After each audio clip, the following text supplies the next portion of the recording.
Bueno, muchachos, buenos días, tardes, como a la hora que gusten ver el video. Este es nuestro primer video de clases compartidas virtuales y clases de videos de clase. Y el día de hoy tengo un tema muy importante para todos ustedes, que esperemos que la explicación sea lo bastante completa y suficiente para que ustedes lo tengan bien comprendido. Bien, el tema se llama las fuentes del derecho. Fuente, pues tenemos que decir que es una fuente inagotable, donde está manando, donde sigue saliendo algo. Así pues, el derecho, señores, el derecho tiene que tener sus fuentes, tiene que tener de dónde nutrirse el derecho. Como ya lo platicamos ayer, como va a ser una producción constante de leyes, se van a seguir produciendo las leyes necesarias, las que se vayan ocupando, y se van a ir modificando las que se tengan que ir cambiando, pues tiene que tener sus fuentes. Por eso, en los apuntes dice, al referirnos al término fuente se crea una metáfora bastante clara, pues remontarse a las fuentes de un río es llegar a un lugar en que sus aguas brotan de la tierra. De manera semejante, preguntar por la fuente de una disposición jurídica o de una ley es buscar el sitio en que está salido de las profundidades de la vida social a la superficie del derecho. Entonces, tenemos que el derecho se nutre de tres fuentes básicas. Existen tres acepciones de la palabra fuente que hay que distinguir: fuentes formales, fuentes reales y fuentes históricas. Miren, esas son las tres fuentes de las que el derecho se nutre. Las formales, como su nombre lo dice, formalidad, se tiene que cumplir con ciertas etapas, con ciertos pasos. Por fuente formal entendemos que son los procesos de creación de las normas jurídicas. ¿Por qué insisto en que son fuentes formales? Porque se tiene que cumplir un proceso y se tienen que cumplir las etapas que están establecidas, porque si no, no puede haber una nueva ley. Por eso se llama fuentes formales. Luego, por fuentes reales o por fuente real, entendemos que son los factores y elementos que determinan el contenido de tales normas. Fuente real, la realidad, lo que acontece en el día a día en una sociedad que hace que sea necesario que se cree una nueva ley. Les pongo un ejemplo nuevecito. Se dieron cuenta las semanas pasadas, y todavía hasta el día de hoy, cómo proliferó mucho una situación bastante inquietante en la sociedad y bastante indignante. Pues se empezó a ver robos de tanques de oxígeno.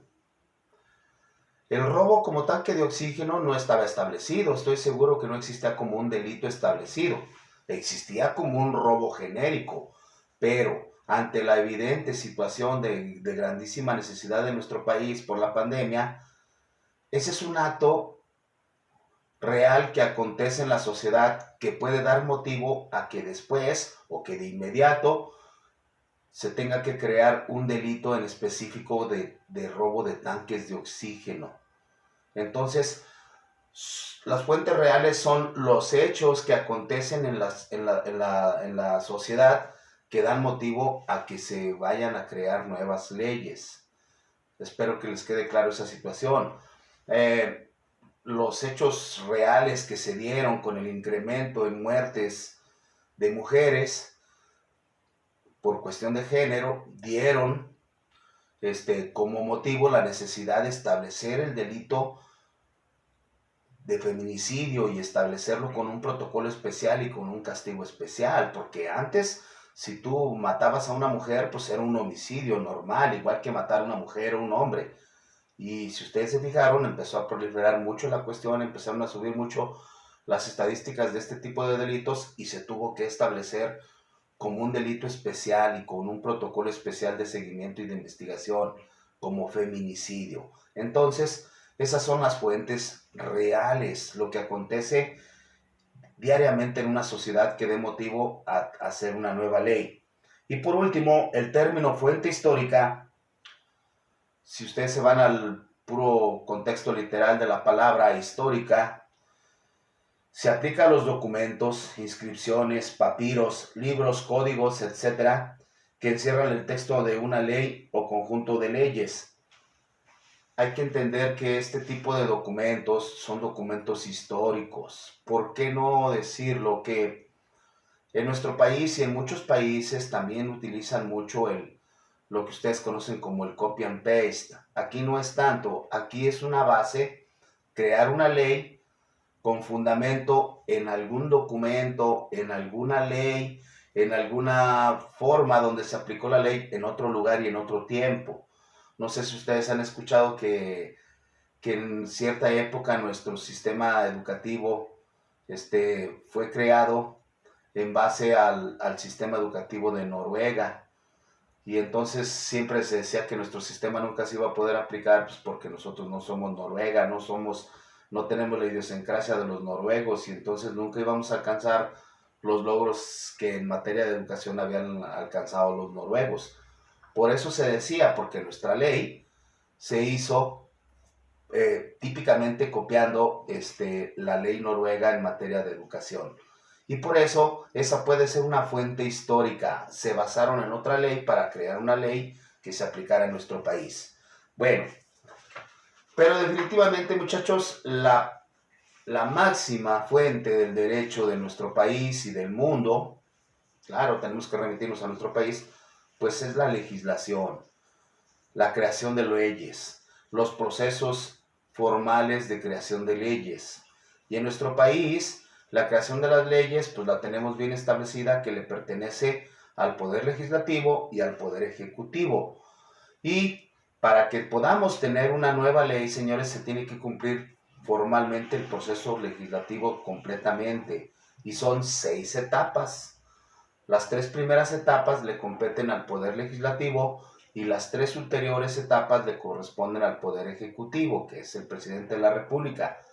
Ya lo sé que en este caso vamos a hablar de las leyes federales, porque también pudiéramos hablar de que cada estado tiene su Congreso y cada estado puede hacer sus leyes. Pero en este caso vamos a hablar de las leyes federales. Bien, la legislación. En los países de derecho escrito, la legislación es la más rica e importante de las fuentes formales del derecho. Podemos definirla como el proceso por medio del cual varios órganos del Estado formulan y promulgan determinadas reglas jurídicas de observancia general a las que se les da el nombre específico de leyes. De ahí nos sale la definición de leyes.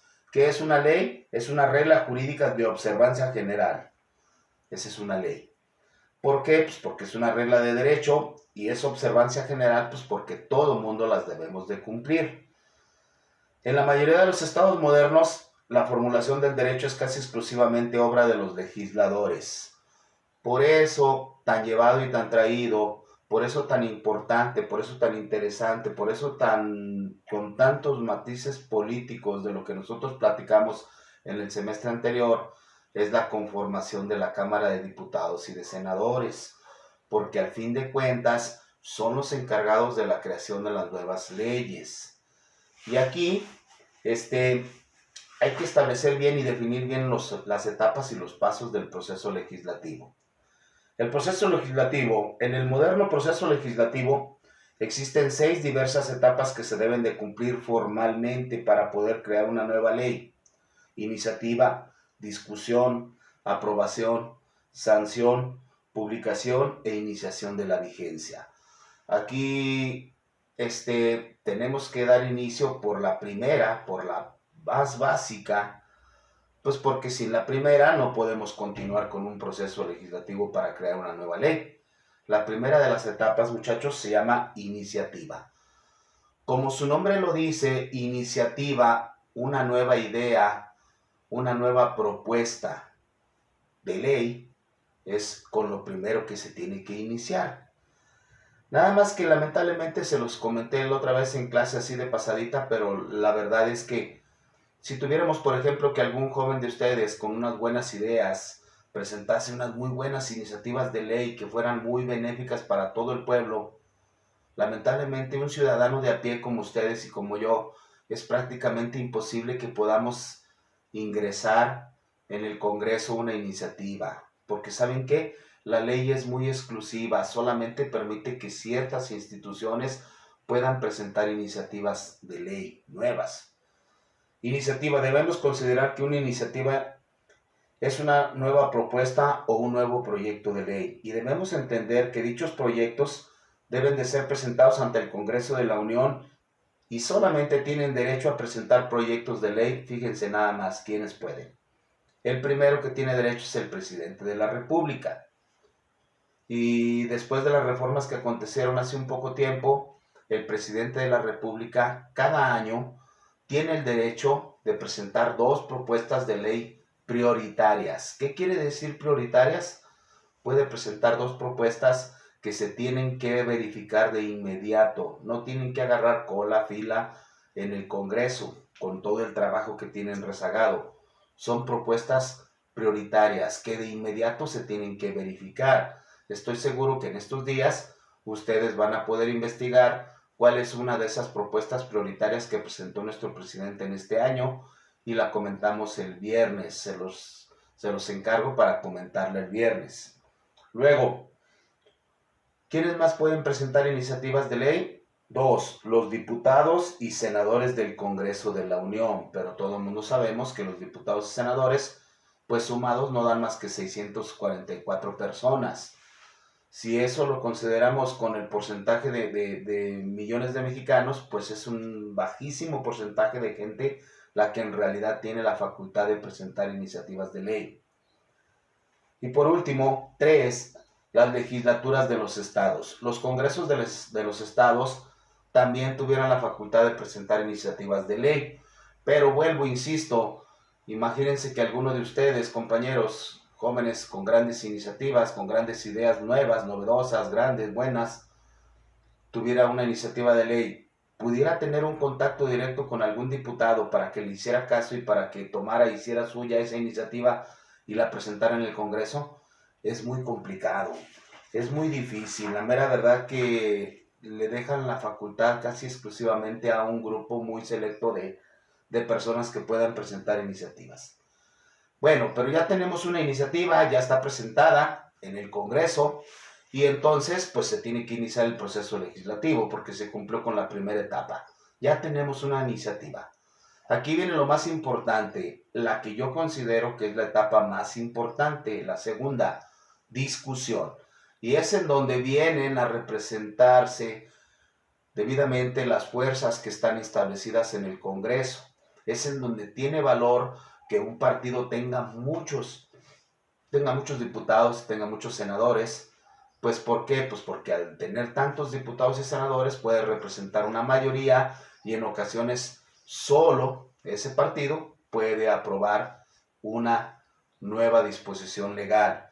Y cuando no se logra tener la mayoría que se requiera para aprobar una nueva ley, pues va a tener que buscar el consenso con las diversas otras fuerzas políticas para que le apoyen con los votos necesarios para aprobar una nueva ley. Y también es una etapa en la cual definitivamente muchas iniciativas de ley se ven truncadas y no se alcanzan a lograr porque en muchas ocasiones nunca se discute tanto que nunca se llegan a poner de acuerdo y nunca se logra tener los votos suficientes para aprobarla. Dice discusión, segunda etapa. Es la etapa en la cual las cámaras, ya sea de diputados y de senadores, deliberan acerca de las iniciativas de ley a fin de determinar si éstas deben ser aprobadas o no. Incluso las discusiones, si ustedes buscan en videos en YouTube donde ustedes quieran, hay veces que hay discusiones tan acaloradas en los parlamentos, en los congresos, que incluso llegan a los golpes, ¿sí? Dice, todo proyecto de ley o decreto cuya resolución no sea exclusiva de alguna de las cámaras, se discutirá sucesivamente en ambas. Sí, en la Cámara de Diputados y en la de Senadores. Todas las iniciativas de ley tienen que ser discutidas en ambas cámaras. No puede decir, esta ley solamente la va a aprobar la Cámara de Diputados y la de Senadores no. Tienen que participar las dos indistintamente. Dice, la formación de las leyes o decretos puede comenzar en cualquiera de las dos cámaras, con excepción de los proyectos que versaren sobre empréstitos. ¿Qué es un empréstito? Cuando el gobierno va a pedir un préstamo al Fondo Monetario Internacional o a un banco internacional, Si el presidente tiene la idea de ir a pedir 10,000 millones de dólares para algo, para su Tren Maya o para alguna otra obra que se le ocurra, el presidente no decide si se pide prestado. En realidad el presidente presenta la iniciativa y los que deciden es la Cámara de Diputados y de Senadores. Y aquí es donde vuelvo e insisto, muchas ocasiones le echamos la culpa al presidente de algunas determinaciones que se toman, pero en la realidad quienes deciden si se pide un préstamo, si se pide un crédito, es la Cámara de Diputados y de Senadores. Los créditos, los empréstitos, contribuciones. Las contribuciones son el pago de los derechos que tenemos que hacer los ciudadanos, contribuciones o impuestos o sobre el reclutamiento de tropas. Estos casos son casos excepcionales. En estos casos, señores, ¿para qué se ocupa el reclutamiento de tropas? Pues reclutar de tropas es para defender nuestra soberanía nacional porque seamos invadidos por alguien, o también, en el caso concreto, cuando se acuerdan cuando fuimos presionados por el gobierno de Estados Unidos para ayudarle a Estados Unidos a detener la horda de caravanas de migrantes hondureños y de centroamericanos, y donde nuestro gobierno dispuso de muchísimos soldados para contener esa ola. Pues ese tipo de decisiones la tiene que tomar la Cámara de Diputados. Claro, ya lo entiendo que la iniciativa la presenta el presidente. Y si tenemos que el presidente presenta una iniciativa y si su partido tiene su mayoría, pues todo le van a aprobar.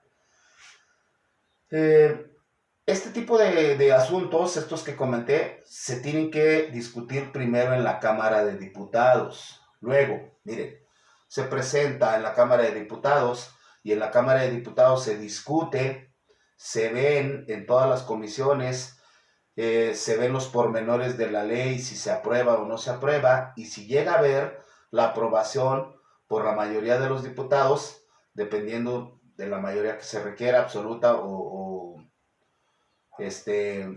la mayoría relativa, entonces, pues los diputados ya la aprobaron y entonces se la remiten a la Cámara de Senadores. La Cámara de Senadores a su vez recibirá esa iniciativa, también a su interior la va a discutir y si la Cámara de Senadores también la discute y también la aprueba, pues esa etapa ya se cumplió. Al final de cuentas la discusión ya quedó zanjada y tendríamos que pasar a la siguiente etapa. Dice, a la Cámara donde inicialmente se discute un proyecto de ley suele llamársele Cámara de Origen, y a la otra, donde se discute con posterioridad una iniciativa, se llama la Cámara Revisora. ¿Por qué revisora? Pues porque revisa lo que discutió primeramente la otra Cámara, la Cámara de Origen. Ahora, puede pasar que en la Cámara de Diputados aprueben, discutan una ley y la aprueban y se la pasan a la Cámara de Senadores. Si la Cámara de Senadores, señores, no la aprueba, ese proyecto de ley, señores, se tiene que regresar, pero no se va a poder ventilar en este año. Se tendrá que esperar hasta el año que entra para volverla a presentar. Eso pudiera acontecer. También pudiera acontecer que en la Cámara de Senadores, cuando esté revisando el trabajo legislativo de la Cámara de Diputados, pudiera aprobar en parte la ley y pudiera regresársela a la Cámara de Diputados para que le haga las modificaciones necesarias y se la vuelvan a mandar a la Cámara de Senadores. Y si cuando ya le envíen de nueva cuenta la iniciativa con las reformas y con las mejoras pedidas, pues la Cámara de Senadores pudiera aprobarla ahora sí y continuar con el proceso. Bueno, este punto es muy importante, quisiera que lo tomen ustedes mucho a consideración, que se basen mucho en videos que existen, para que el viernes que hagamos los comentarios, si ustedes tienen alguna duda, me la hagan llegar y la podamos comentar, porque es una etapa muy importante, muy interesante. La tercera etapa, señores, se llama aprobación. Se da este nombre al acto por el cual las cámaras aceptan un proyecto de ley. La aprobación puede ser total o parcial. Como ya se señaló con anterioridad, después de esta etapa, el proyecto de ley debidamente aprobado es enviado ante el Poder Ejecutivo a efecto de continuar con la secuela legal y lleve a cabo las siguientes etapas. Cuando se aprueba por ambas partes, señores, una iniciativa de ley, el proceso legislativo ya cumplió con la mitad de las etapas y hasta aquí llega el trabajo del Poder Legislativo, de la Cámara de Diputados y de Senadores. Otra vez, vuelvo, insisto, debe de ser aprobada por ambas cámaras. La aprobación, otra vez, repito, puede ser aprobada totalmente una nueva ley o puede ser aprobada de forma parcial una nueva ley. Y al final de cuentas, este es en donde se resume el trabajo legislativo del Poder Legislativo. Los diputados y los senadores hasta ahí terminan con el trabajo en la creación de una nueva ley. Luego, esa iniciativa de ley aprobada todavía no es ley. A nosotros muchas ocasiones nos hacen ver como que ya tenemos una nueva ley y no es cierto, eso es una mentira bien grande. Sino, ustedes fíjense que muchas ocasiones a nosotros nos mandan una noticia y nos dicen, la Cámara de Diputados ya aprobó esta nueva ley por esto y por esto. Pues sí, pero nada más la Cámara de Diputados la aprobó, falta que la aprueben los senadores y falta que pase las demás etapas ante el presidente. Pero como es una noticia que vende, siempre nos venden la noticia como que ya tenemos una nueva ley y eso es una gran mentira. Se tienen que cumplir con las demás etapas del proceso legislativo. Bueno, la primera etapa en la que interviene el Poder Ejecutivo o el Presidente de la República es una etapa que se llama y se dice que es sanción. Pero el término sanción no es en el término literal que nosotros comúnmente conocemos. Nosotros conocemos sanción como castigo, como pena, ¿verdad? Como multa por haber incurrido en algo. No, aquí sanción se da en términos de decir, el presidente de la República da su visto bueno al trabajo, a la iniciativa de ley que aprobaron las cámaras. Es un espaldarazo, es darle el visto bueno, es darle una aprobación.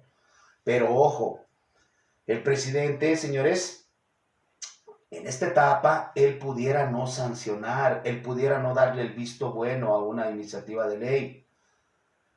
Y a ese derecho, señores, se llama derecho de veto. Veto, pero con B chica. Vetar. Vetar es no aprobar, no incluir. Vetar es rechazar. El presidente de la República pudiese ejercer su derecho personal como presidente de la República de vetar una iniciativa de ley que hubiese sido aprobada por los diputados y de senadores. Y entonces, si el presidente ya no sanciona esa ley, tenemos que la ley ya no puede continuar porque esa ley ya se vio interrumpida y ya no se cumplió con todos los procesos y con todas las etapas correspondientes. Ya lo sé que un presidente no puede vetar cualquier disposición nada más por un capricho personal, sino que el presidente tiene que fundamentar y razonar los motivos y las razones y los pormenores por los cuales él no aprueba una nueva ley. Es un derecho exclusivo del presidente. Dice, sanción. Se da este nombre a la aceptación de una iniciativa por parte del Poder Ejecutivo o del presidente. La sanción debe ser posterior a la aprobación del proyecto por las cámaras, claro está. Ahora bien, el presidente de la República puede negar su sanción o visto bueno a un proyecto de ley ya aprobado por el Congreso. A este acto se le conoce como derecho de veto. Incluso pueden investigar algunos casos, no hay muchos, pero sí hay algunos casos en concreto en los cuales nuestros presidentes han vetado iniciativas de ley. ¿Sí? Así rápidamente puedo acordarme, Enrique Peña Nieto vetó una ley en la cual se pretendía que fuera ya de manera legal y que fuera de manera federal que se aprobaran las uniones o los matrimonios entre personas del mismo sexo. Y él la vetó diciendo que eso le correspondía o era una facultad de cada estado y que cada estado tendría la facultad de ir aprobando quienes iban aceptando ese tipo de uniones. Por lo tanto, en estos tiempos, si ustedes se fijan, hay algunos estados en los cuales se permiten las uniones entre personas del mismo sexo y hay algunos estados que todavía no lo admiten. Pero ese es un derecho exclusivo del presidente de la República, derecho a vetar. Bien, Una vez que el presidente ya dio su visto bueno para que una iniciativa de ley continúe con el proceso, lo que sigue es un acto que es bien representativo, muchachos. Y si ustedes se fijan, todos los gobiernos tienen un medio de publicidad. Todos. Eh, Incluso los gobiernos estatales no nada más tienen un periódico o una gaceta o un medio informativo, sino que incluso muchos medios estatales pues tienen a su vez incluso canales de televisión oficiales, estatales, que sirven para difundir sus determinaciones, sus logros y lo que ustedes quieran. Entonces, ¿cómo, cómo vamos a estar en condiciones el pueblo de cumplir una ley si no conocemos que existe? Por eso se le tiene que dar publicidad. Y la publicidad se le da a través de la publicación en los medios oficiales para que el pueblo esté en condiciones de cumplir una nueva ley. Por eso a esa etapa se le llama publicación. Se debe de publicar en un periódico. Y el diario oficial de la Federación, muchachos, es el medio oficial para que el gobierno le dé publicidad a los actos y a las nuevas leyes que se pretenda que se cumplan con posterioridad. Dice, publicación, acto mediante el cual el representante del Poder Ejecutivo ordena sea publicada una nueva ley en el diario oficial de la Federación, con la intención de que la ciudadanía esté en posibilidades de conocer una nueva ley. Por eso yo les sugiero que ustedes, alguien que tenga inquietud, se meta a la página Diario Oficial de la Federación y verá que ahí son puras determinaciones del gobierno y ahí se publican las nuevas leyes que se vayan creando. No es un periódico como los periódicos comerciales, que incluso pudiera tener su apartado para, para publicar cuestiones oficiales. Si se las son pagadas, pues claro que lo hará. Pero en el Diario Oficial de la Federación, ahí vienen todas las determinaciones que sea necesario darles publicidad primordialmente para que el pueblo esté en condiciones de conocer una nueva ley y por ende de cumplirla. Aunque debo de ser sincero, gran mayoría del pueblo, de nosotros, los ciudadanos, nunca vemos el Diario Oficial de la Federación. Siempre nos andamos dando cuenta de que existe una nueva ley, pues ahora pues por medio de las redes sociales o por la difusión de las televisoras o por otro tipo de situaciones, pero primeramente se tiene que publicar en el Diario Oficial de la Federación. Por eso es importante. Una noticia que será importante y que tuvo que salir allí, pues es la que en la semana pasada y en estos días se determinó que las autopistas tuvieran un incremento en sus cuotas del 3%. Nosotros nos dimos cuenta, pues algunos se van a dar cuenta hasta que pasen por la caseta y que les cobren más y vayan a decir, oiga, ¿qué pasó? ¿Ya subió? Sí, ya subió. Pues sí, pero ese ya subió, tuvo que haberse publicado en el Diario Oficial de la Federación para que la gente estuviese sabedora de ese incremento y que no la agarren de sorpresa, así como todas las leyes. Bien, la última de las etapas, una vez que ya se publicó en el Diario Oficial de la Federación, la única de las etapas, muchachos, y este es un reto que les lanzo. Cualquiera que ustedes tenga a la mano, que su papá tenga alguna ley, un código, lo que sea a la mano, porque sea contador, porque sea abogado, o cualquiera se puede meter a cualquier ley que quiera. Y en la parte final, señores, todas las leyes tiene que venir una leyenda muy importante. Ya tenemos una nueva ley, pero entonces esto va muy de acuerdo y muy de la mano del concepto que manejamos ayer. ¿A partir de cuándo esta nueva ley es vigente? ¿A partir de cuándo esta nueva ley entra en vigor? ¿A partir de cuándo esta nueva ley obliga a los mexicanos a cumplirla? Y eso es muy importante. ¿Por qué? Pues porque se pueden crear leyes que entren de inmediato, que sean obligatorias de inmediato, o incluso se pueden crear leyes que tengan que entrar en vigor hasta dentro de 2 años, o hasta dentro de 3 años, o hasta dentro de 5 años, porque también se ha dado que muchos de nuestros gobernantes han creado leyes, pero para que entren en vigor hasta cuando ellos ya no estén. Y entonces tenemos que tener mucho cuidado con ese aspecto. Ese es el último aspecto que es muy importante. Iniciación de la vigencia. ¿A partir de cuándo una nueva ley nos obliga? ¿A partir de cuándo una nueva ley nos la van a aplicar? Y aquí yo dejé un apartado muy especial en esta etapa, en la etapa final del proceso legislativo, porque miren, nuestra Constitución viene desde 1917. Ubiquémonos en aquel tiempo, cuáles eran los medios oficiales o los medios masivos para comunicarse, a través de qué se llevaban las noticias. Pues comúnmente el correo en aquel tiempo, muchachos, la forma más habitual para trasladarse era en caballo o en burro. Y acuérdense que una jornada de un caballo, ya lo dicen algunas canciones, pues una jornada normal de un caballo son 40 kilómetros. Por eso nuestros pueblos están más o menos a 40 kilómetros, 40, 42, 43, pues porque era la jornada normal que un caballo podía viajar. Y entonces, ese factor tiempo y el factor kilómetros está establecido en un sistema que hoy les quiero comentar, pero simplemente como una referencia histórica. La verdad es que existe en nuestra Constitución, pero este sistema solamente tiene un aspecto histórico. Sigue estando allí, pero la realidad es que en nuestros días ya no se lleva a cabo. ¿Por qué? Pues porque hoy tenemos grandes medios de comunicación en los cuales prácticamente de una hora para otra todo el mundo ya sabe que existe una nueva ley. Si se publica en redes, si se hace tendencia en redes, si tiene un alcance masivo en redes, si se vuelve viral en redes, pues de inmediato nosotros nos vamos a dar cuenta de algo, de una nueva ley, de un acto terrorista, de lo que ustedes quieran, nosotros nos damos cuenta de inmediato.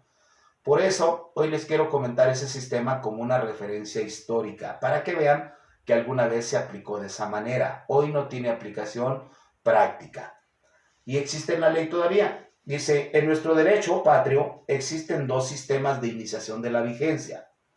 El sucesivo, poco a poco, paulatinamente, y el sincrónico, sincronizado, sincrónico, que de inmediato. Para los efectos del primero, el sucesivo, se indica lo siguiente.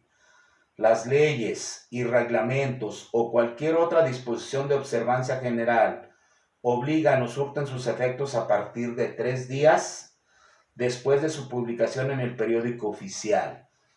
¿Qué quiere decir? Que si una nueva ley se publicaba el día 3 de febrero en la Ciudad de México, en el Distrito Federal, ¿cuándo empezaba a surtir efectos? 3 días después, 4, 5, 6. A partir del 6 de febrero ya empezaba a surtir sus efectos ahí mismo, en el Distrito Federal. Pero, señores, en los lugares alejados del Distrito Federal se tenía que aplicar la siguiente fórmula. Dice, y en los lugares distintos en el que se publique en el diario oficial, para que dichas leyes o reglamentos se consideren obligatorios, se necesita que además del plazo anteriormente señalado, transcurra además un día más por cada 40 kilómetros de distancia o fracción que exceda de la mitad. Quiere decir que esa ley que se publicó el día 3 de febrero en México y que entró en México el día